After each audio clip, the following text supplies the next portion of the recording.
Ay, isa mapagpalang araw po sa inyong lahat. Munting kaalaman nga pala. Nako, ito, napakadami na po talagang sunod-sunod na talagang binabakbaka na po talaga lahat. Talagang perfect no? Sila lang mabuti. Totoo lang, yung mga loyalista, mga pinklawan, sila lang ang mabuti ngayon. Sila lang, ang masama ngayon mga Duterte. Yeah? Para ba sa nangyari ngayong na korupsyon, na hindi naman natin sinabi ang mga Duterte, walang kasalanan, no? Sabi ko nga sa inyo mga kababayan kapag kayo may nakakatalo kayo sa social media, huwag niyo sasabihin DDS kayo. At example ako, hindi naman ako DDS. Ha? Talagang gusto nila maging DDS ako para doon nila ako titirahin. Hindi ako DDS. Hindi nila ako matira, hindi nila ako bubutasan. 'Di ba? Ano bubutas nila sa akin? Di ba? Ano to? Pag DDS kasi madaling butasan eh. Di ba? Ngayon, ibig kong sabihin, lahat na lang ba ng kalaban masama sa inyo? Ang mabuti na lang yung mga pink, pati mga loyalista, yan lahat, perfect kayo. Pero ang lakas magmumura. Ang lakas magmura ng mga vlogger na junior. Totoo lang. Sabi nila mga DDS pala mura. O sige nga, kompetisyon. Wala. Yung mga vlogger, ilan na nagmumura. Hindi ba ito na pagsasabihan ni junior? Na, tumigil kayo. Ito pa malala, ha? Pag may nagpakalat ng fake news na DDS, kahit hindi DDS, ha? Gagawin nilang DDS yun. Pag nagpakalat ng fake news, ang gagawin nila, ipopost sa mainstream media, fake news to, ipapack-check nila. Pero kapag vlogger nila, junior, nagpapakalat ng harap-harapang fake news, meron yan. Sa Facebook, ang dami yan, harap-harapan, fake news. Biro mo, sinasabi nila, si Marcoleta, binayaran na Diskaya, nung eleksyon, yung campaign, wala silang pruweba, hindi pinapatulan ng mainstream media, bagkos gusto nila, fake news, hindi talagang kumalat pa. Nakukuha nyo ako mga kaibigan, ha? Nakukuha nyo ako? Pag DDS nag-post, ayan na, todo post nila, may fact-checking pa sila. Mga ikaan niya, mga DDS, si Claire, di ba? Mga Claire, mga fake news yan? Yan kayo, mga nagpapakalat ng fake news? Yun yung ganyan. Pero pag sila, tahasang, harap-harapan, fake news pinapakalat ng mga vlogger, nagmumura pa, ha? Bunga nga, lakas ng mura nila. Hindi lang 100 times sila nagmumura sa isang video. Lahat ng mura, talaga mumurahin ka. No, ganyan po yan mga yan. Tapos, ang mabuti, sila. Di ba? Kinakain nila lahat ng sinasabi nila ngayon. Pinag-iinitan tong sitwasyon ngayon. Hindi naman dito isang usapan dito Ang usapan dito, yung flood control. Example na lang, si Senator Rodante Marcoleta. Ayan sabi ni Kiko Barsaga, planong arestuhin ni Pangulong Marcos ang lahat ng kanyang mga kalaban sa politika. Hindi ko alam kung gaano katotoo to, pero kay Kiko Barsaga galing to, no? Kaninang umaga, naglabas siya ng arrest warrant labang kay Senator Bato de la Rosa, kakampi ni dating Pangulong Duterte. Ngunit hindi dyan natatapos. Plano rin ni Marcos admin na ipakulong sina Senator Bongo, Villanueva at Marcoleta. Diba? Example, nakulong si Villanueva, si Marcoleta, si Senator Bongo. Si Senator Bongo, makukulong nyo? Ha? Ang pinakamarami nagawa sa Senado, puro trabaho, kukulong nyo? Ganito itong mga to. Pag yung mga tao nagtatrabaho, talagang kukulong nila. Diba? Hindi ikaan niya sa panahon ng Duterte, ganyan yan Ay, palagay natin bakit? Wala bang pagbabago yan? Kaya nga nahalal ulit yan At mas magandang performance na ni Bongo ngayon kaysa dati. Mas maganda nga performance ni Bongo ngayon na wala si Tatay Digong Tapos ikukulong nyo, yung mga taong hindi trabaho pero wisyo. Hindi nyo questionin? Ang titindi nyo naman? Example, kinulong nyo si Marcoleta. Sino pa maglalaban sa korupsyon? Wala na. Wala na po. Wala na pinaghinalaan na nila si Marcoleta na nakakampi na ng Diskaya, kakampi si Gutesa. Wala na may kasalanan. Mga kaibigan, mga kababayan, wala na pong mananagot sa flood control. Yan ang gusto nilang iparating sa atin. May nakita ba kayo? Wala na. Sino ba? May investigasyon? Wala na. May ICI? Nasa na? Marcoleta, binababakan nyo? Lahat kakampi ni Marcoleta, Diskaya, pati Gutesa? Wala na. Tapos si Martin, may parliamentary courtesy? Wala na. Nasa sa inyo lahat ng pabor Parang talagang ayaw nila mapanagot. Ayaw nila. Kasi alam ng mga loyalista, pati ng mga pinglawang kung sino talaga may kasalanan. Ang gagawin na nila ngayon, huwag mapanagot yun. Kasi dalawa lang yan. Ayaw makulong o nakakahiya. Lalo kung insan niya si insan yun. Hindi ba? Sige nga. Hanggang ngayon, magrarally na, wala pa rin. Di ba? Ganyang katitindi itong mga to. Di ba? Hindi natin alam kung si Marcoleta gusto talaga nila ipakalo. Sabi nito ni Kiko Barsaga to, hindi ako may sabi nito. Ganyang kahayop itong mga to. Kaya ekonomiya natin, mga kababayan, bagsak Ipaglaban to ni Claire. Hindi po totoo yan? Ang sinasabi? Ito po ang datos? Talagang pilit nilang na na marami sumisimpatya sa mga pangulo. Yung mga troll, alam mo ilan ng troll? Lagpas 30,000. Napaniwala sila ng sarili nilang troll. Akala nila maraming humahype kay Junior. Napaniwala sila. Diba? Tapos, bagsak ekonomiya, naniniwala pa rin sila na mabuti yung hindi naman nangungurakot si Junior, andun na kami. Sige na. Nagtatrabaho naman si Junior pero mahina. Ano ba kayo? Hindi nyo ba nagets yun? Mahina. Di ba mga kababayan?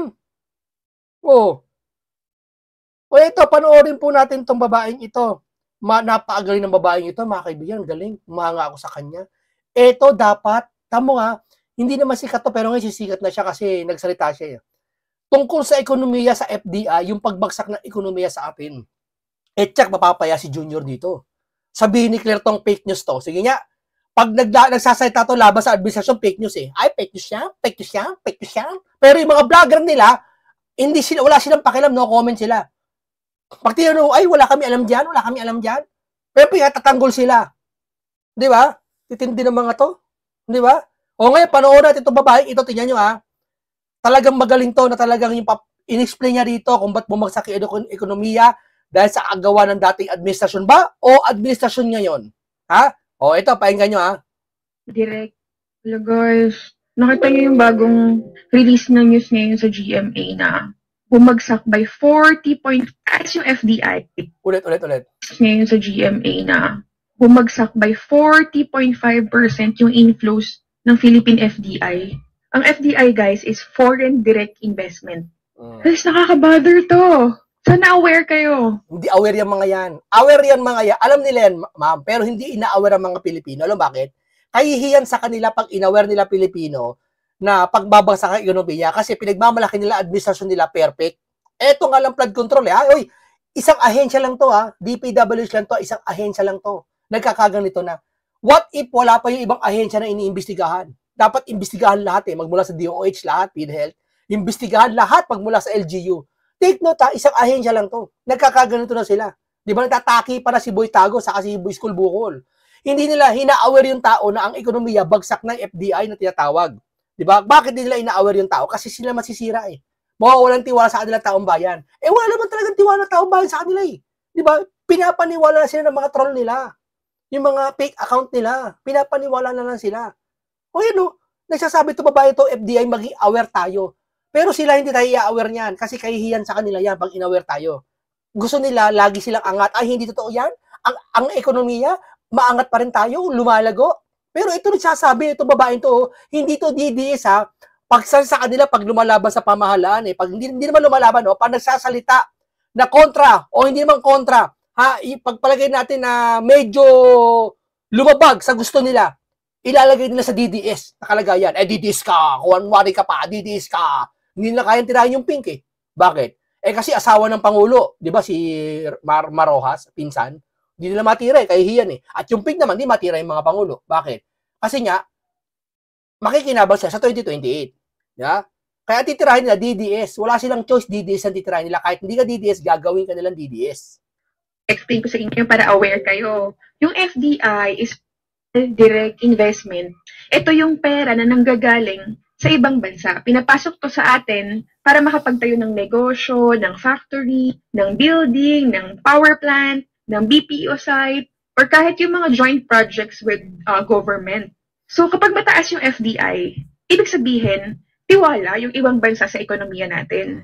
Pero kapag mababa, ibig sabihin yung mga foreign investors nag-aalangan sila. So bakit sila nag-aalangan ngayon? Siyempre, alam nyo na. Kasi doon sa malaking issue ng korupsyon. Na alam nyo naman, lumalabas lately. Yung issue ng korupsyon na dapat ayos na kay Senator Dante Marcoleta. Hindi, ito imagine Imagine lang Kung halimbawa si Senator Marcoleta pinagbigyan nyo, sample lang. Alam mo itong mangyayari Pag pinagbigyan nyo si Senator Marcoleta na asikasuhin ng mga issue na yan, alam mo mangyayari? Ayos na to. Wala nang problema. Planchado na, mahuhuli na. Yung mga investor magtitiwala sa atin, aangat ang ekonomiya. Ay hindi Alam ng ibang bansa, ito na lang Ordinaryong Pilipino na wala namang alam sa politika, alam nila yung kalokohan na ginagawa nyo na pasikot-sikot. Ang dami nyo, kesyo iyahain daw yung warrant para sa ICC, kesyo si Marcoleta daw, ininoniskaya.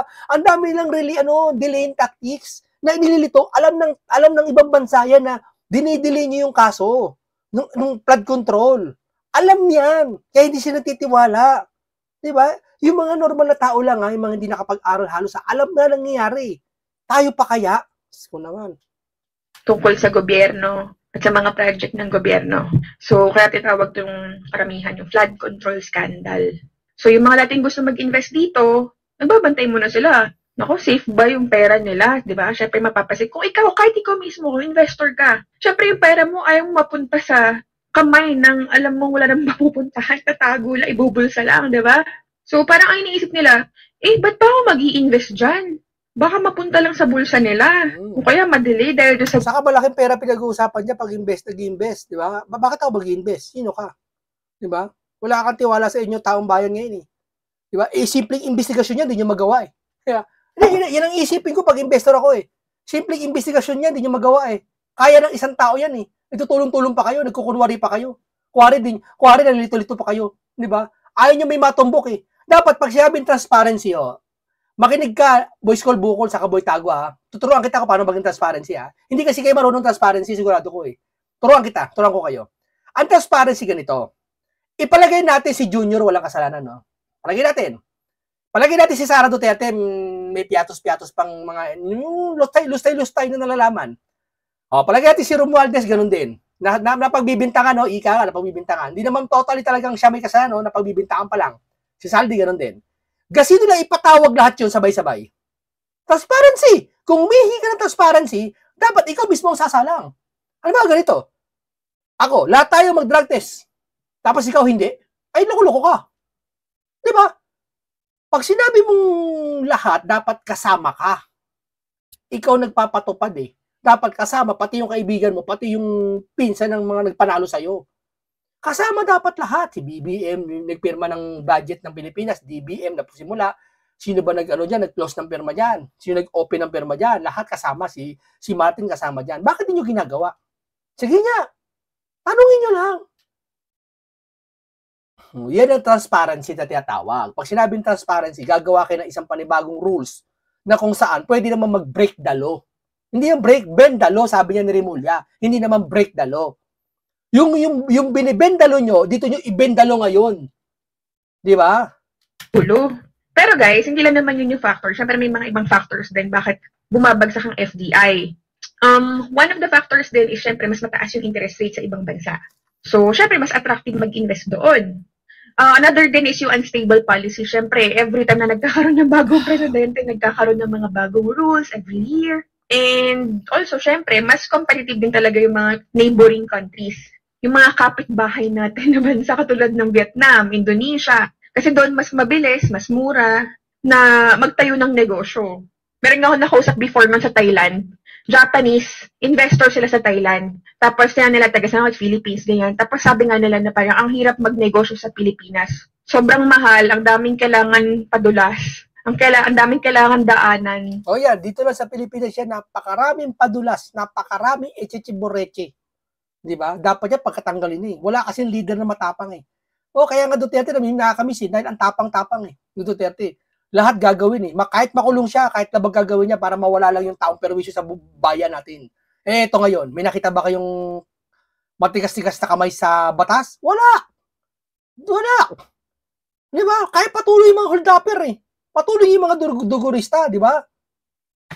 So, imbis na mag-invest sila sa Pilipinas, nag-invest lang sila sa ibang bansa na mas maayos kausap. Kasi sa Pilipinas, ang hirap daw talaga kausap. Ang hirap kausap sa ngayon.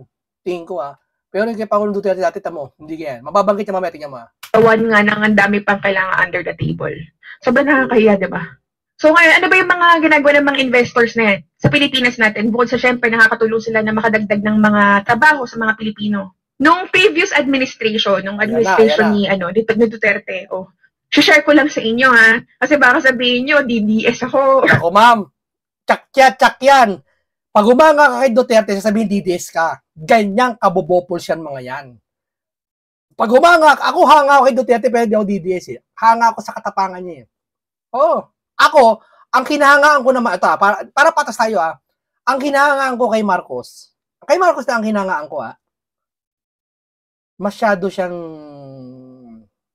yung mga tao sa paligid niya, mabait siya.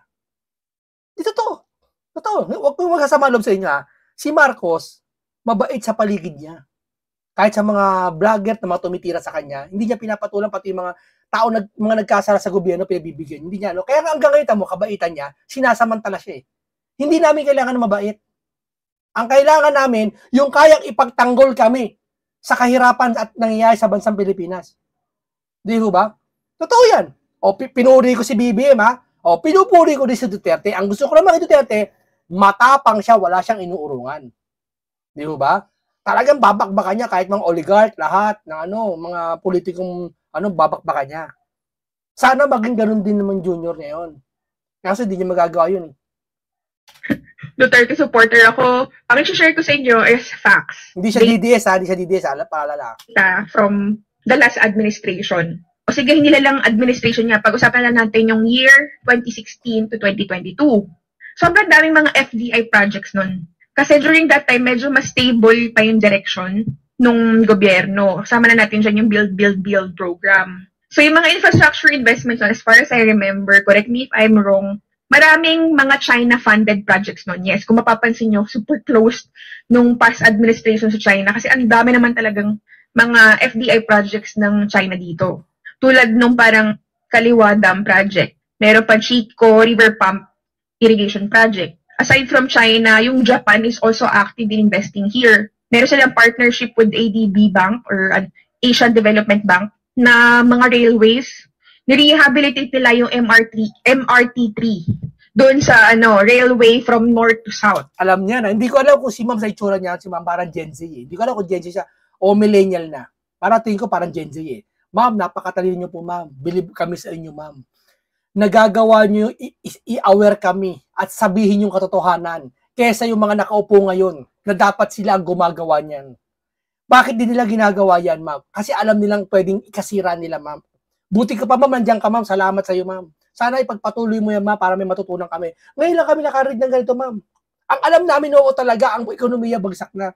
Pero wala kami malinaw na datos, malinaw na eksplanasyon na makapagpapaliwanag.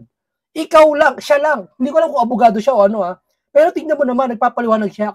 Ito ang kailangan ng gobyerno natin. Hindi . Ikukumpara . Tumulong ang presidente?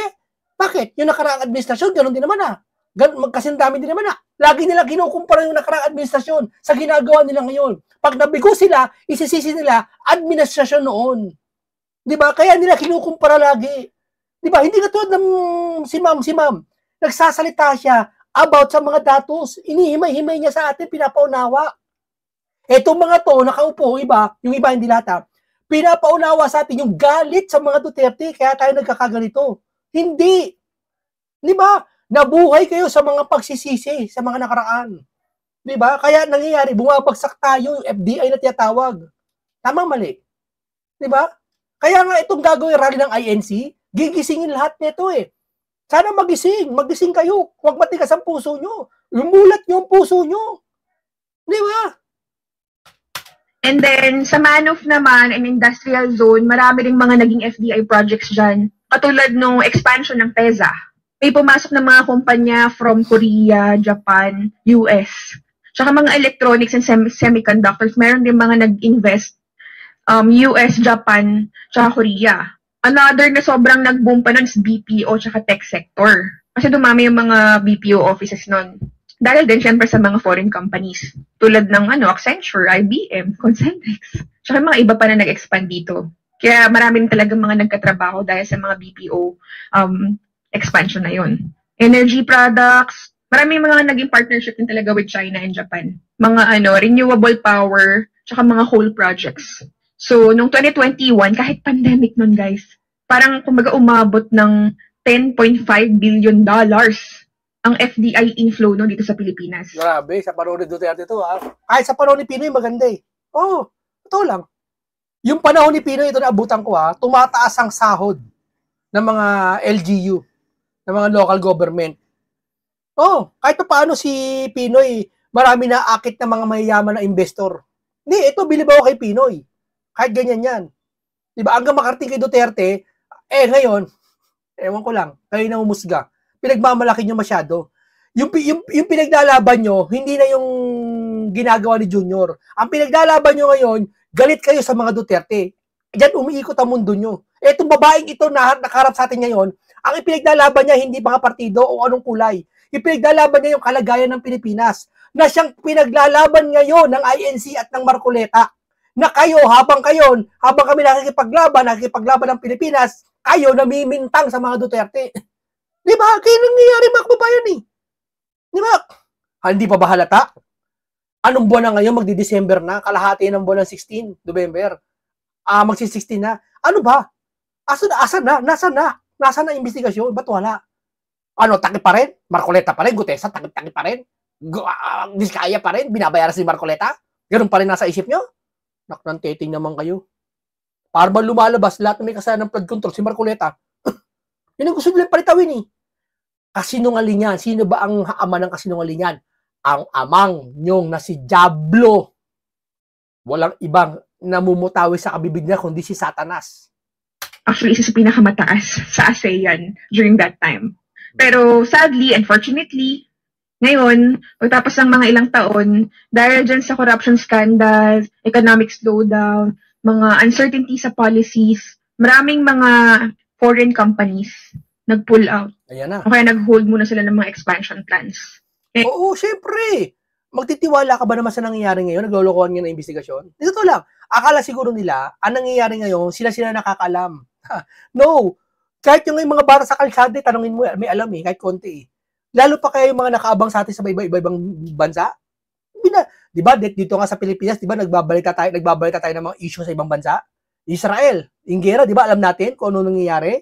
Ganon din sila. Nagbabalita sila yung mga nangyayari sa Asia.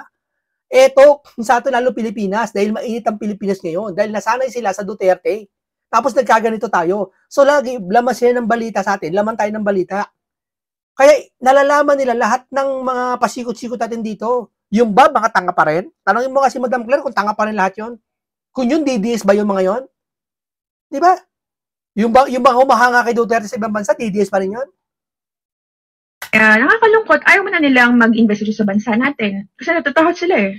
So yung investors, confidence, malaking epekto yan. Kasi syempre, ayaw nila masayang yung pera nila or kaya mahirapan sila mag-operate dito. Syempre, alamin na naman natin kung ano yung direct impact nito sa Pilipino. Pag onti ang negosyo, onti rin yung trabaho. Kasi for example, may magtatayo ng factory sa Batangas o kaya sa Bataan, syempre libo-libo na naman mga Pilipino yung magkakaroon ng trabaho. Pero kung umatras yung investor, syempre walang trabaho. Yun talaga yun, walang trabaho. Patay yung ekonomiya, ika nga, hindi iikot. Sabi ko nga sa inyo eh, sa mga gobyerno, sa mga city hall, mahilig sila magtanggal ng mga empleyado pag magpapalit ng mayor. Hindi nila kawawa yung mga titanggal nila. Tulog ang ekonomiya. Alam mo yung mga, kahit kapiranggot na porsyento, may epekto eh, mga kababayan eh. May epekto sa atin eh. Pag walang trabaho ang Pilipino, paano ikot yung pera? Paano agagana ang ekonomiya? Halimbawa, kayo sa tindahan mo, nagtitinda ka, walang bumibili sa'yo. Kasi nga, walang tiwala sa'yo eh. Walang tiwala sa'yo. Huwag tayong bumili dyan. Ang mura nga na tinda mo, pero sa mana ugali mo, huwag tayong bumili dyan. Ano mangyayari? Lugi ka. Di ba? Hindi mo kayang paikutin yan. Oh. Another is, yung nag-delay yung build projects. Humihina kasi siya. Dapat kasi meron yung continuous support. Sabihin naman, binayaran to babae na to. Ay, binayaran niya ng mga DDS. Nakang-teting naman. Lahat na lang binayaran. INC binayaran. Ito binayaran. Lahat na lang binayaran. Ano yan? Kung kukumpitin mo, daan-daang bilyon ng... Ay, pag binayaran mo yung lahat, gusto nila lahat ng kakampi ng DDS, binayaran daw. Ano yan? Daan-daang bilyon? O palagi natin ang urakot mga Duterte ha. Isabihin lahat ng kinurakot nila, binigay sa pambayad. Mga utak na mga to. Palagay nyo, kung totoo naman ng urakot ng mga Duterte, ibibigay nila lahat yun para ibang bayad lang sa mga kampiyan sila? Come on. Mag-iisip lang kayo eh. From the foreign investors. So, syempre, maraming mga government projects na partly hindi na funded ng mga investors. So, yung mga initiative na yun, na mga tren, kalsada, airport, na delay. Napuputol yung mga infrastructure plans. So, ano resulta nito? Traffic. Traffic pa rin. Alam mo, ito nakikisama ang Panginoon sa atin eh. Totoo lang. Hindi mo alam, sa panahon ni Junior, hinahayag lahat ng baha. Hindi totoo, sa panahon ni Duterte, wala naman eh. O sige, palagay natin Duterte, may ano na, no, may mga anomalyang flood control na. Palagay natin lahat sila, walang mabuti sa kanila. Sige, wala tayong sisinuhin. Pero sa panahon ng Junior, hinihayag yung baho. Kasi dapat ikaw, palagay natin si Duterte palpak, no? Palagay natin. Ikaw na bagong presidente. Ikaw na mag-aayos. Kaya nga hinalal ka ng bayan eh. Kaya nga ikaw pa ni bagong presidente. Ikaw mag-aayos ulit. Kung may mga sira noon, huwag mo na isisi sa nakaraan. Ikaw na ngayon nakaupo dyan, ikaw na leader eh. Pero tingnan mo yung panahon na, inayag silang lahat. Baha, sunod-sunod, tulay, bagsak lahat, di ba? Iba-ibang tulay, bumabagsak sa lugar. Yung landslide, lahat, kamalasan, inabot sa atin. Tama yung nasa Biblia, sabi ng INC, na nakikita ko sa mga post. Pag ang masamang pinuno, pag ang mabuting pinuno, maunlad ang bayan. Pag masama ang pinuno, handaan mo, ikababagsak ng bayan. Handaan mo yan. Handaan yan. Hindi nagkakamali Biblia. O sabihin nyo, DDS ang Biblia. Never nagkamali ang Biblia sa gano'n. At ito yung nangyayari sa atin ngayon. Kasi syempre, kulang sa public transport. Syempre, mas mabagal din yung pag-unlad sa mga probinsya. And another impact nito, syempre, kapag onti ang investor, onti ang pasok ng dolyar sa Pilipinas. So, magiging impact ito sa piso, hihina yung piso. Kapag humina yung value ng piso, tataas yung presyo ng mga imported goods. Tama, alam nyo. Walang makapag-explain nito sa kanila. Hinihintay pa natin magkaroon ng gantong babae na makatalino para mag-explain sa atin. Nakaya naman kayo kay ate. Pangalan nito sa social media, may pangalan to eh, pangalan nito. Si Lady Dinelli. Search nyo, Lady Dinelli. Oh, ano niya, follow niya, talaga the best yan. Hanga ako sa kanya, hanga ako sa'yo ate. Napaka-the best ka. Wala kang katulad. Patuloy mo lang ginagawa mo, hindi naman paglaban sa pamahalaan yan eh. Pag-reveal yan sa katotohanan. Tama po. Galing nyo po. Bilib po ako sa inyo. Bilib po kami lahat sa inyo, madam. Ng gasolina, bigas, at yung mga iba't ibang produkto pa na nanggagaling sa ibang bansa. Kaya ang sakit-sakit kasi magtataasan naman yung presyo. Tapos, ang pinakamasaklap pa dito, syempre, kasabay nung pagbagal ng mga FDI inflows is yung mga local businesses dito sa Pilipinas, bumabagal din sila. Kasi syempre, yung mga foreign partners nila, kulang sa kapital para mas lumago sila. So, nga hindi makapag-expand, hindi sila makapagbukas ng bagong branch, and pinakamasaklap, hindi makapagtaas ng sahod. So, tuloy, stagnant yung income. Hindi lang ng mga negosyo, but also yung mga empleyado. Pero yung cost of lahat talaga apektado po. living tumataas.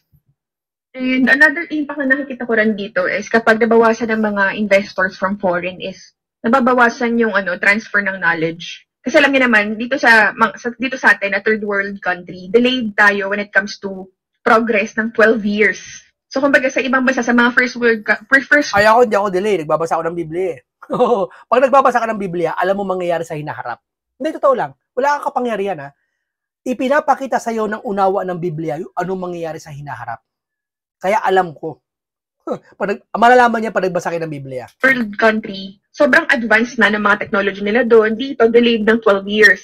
So, kaya naman yan yung technology, advance natin. Kinukurakot lang. Mayaman tayo, walang mahirap. Kinukuha lang po yung pera. Isang ahensya pa lang yung partida. Kaya natin bumili ng mga malaki at equipment. Tamo sa Japan, pa naglilis ng kalsada, nakabacuum na malaki. Oh, hindi na para magwalis yung isang tao. Mag-hire pa. Isang tao na lang para lahat malilinis. Kaya naman natin bumili ng truck na yun eh. Kaya natin yun. Hindi na mabibili kasi niya kinukurakot. Kaya wag natin sabihin, hindi kaya yan. No, kaya natin yun. Kinukurakot lang ng mga ibang politiko. Di ba? Wag nyo sabihin hindi kaya natin bumili yun. And kung wala tayong mga investors na mga foreign, yung bundok nga, kung kalbuhin nyo eh. Ganun-ganun na lang eh. Yung transfer of knowledge bumabagal din, umuunti, kumukulang, mas nagiging delayed tayo. Kasi honestly, kapag foreign countries yung mga nagtitrain sa atin, yung mga kumpanya, sa mga Pinoy workers, mas tumataas yung skill level natin. So yun, nasasayang kasi nawawala yung opportunity na matuto na magkaroon ng global standards. So in short, kapag bumaba ang FDI inflows, ramdam na ramdam ng ordinaryong Pilipino. Job hiring mas onti. Sweldo mas mabagal tumaas. Presyo ng bilihin mas nagmamahal. Mga public projects bumabagal. And yung value ng peso humihina. Kaya honestly, Nakaka-disappoint yung nangyayari ngayon. Kaya sana maging aware tayo. Dapat alam natin itong mga bagay na to. Ma'am, hindi niya pinapaalam sa amin yan eh. Buti yan, dyan ka, ma'am. Hindi pinapaalam sa amin ng mga magagaling sa gobyerno yan. O dapat alam yan eh. So kung napanood nyo to guys, Dapat alam ng Pilipino yan eh. Sa nangyayari. nyo yung awareness ito sa mga Pilipino, sa mga kapwa Pilipino. Kasi hindi na tayo pwedeng dapat pumapayag. Naalala niyo yung taon-taon dati si Duterte, bon-bon yata may meeting sila sa gabinete niya. Pinaparinig sa taong bayan yung pinag-usapan nila. Ang galing, di ba? Ngayon parang wala natang ganun eh. Itong klase ng governance. Opo, hanggang dito lang po muna tayo, no? Basta nakita natin, ma'am, salamat po sa'yo. Hulog ka ng langit para sa amin. Na nakita namin na sana, yung mga yan, ibabash ka ng mga yan, gagawin kang DDS kahit di ka DDS. Ganyan laban ng mga yan, ma'am. Ma'am, yung mga utak ng mga yan, ma'am, wala lang ibang iniisip ko, DDS lang, ma'am. Hindi sila magising. Wala sila, ma'am. DDS sila, Duterte talaga sila, ma'am. Wala silang pakialam sa taong bayan, ma'am. Utak nila, nilamon na ng DDS. Kaya yung mga DDS, inaasar na lang sila. Dahil alam nila, hypnotize na sila eh. Ito yan. Isa kind of hypnotization na puro na lang DDS na nasa utak mo. Ibig sabihin, na-hypnotize na kayo ng sitwasyon. Diba? O hanggang dito lang po sa ating lahat. Paalam sa inyong lahat.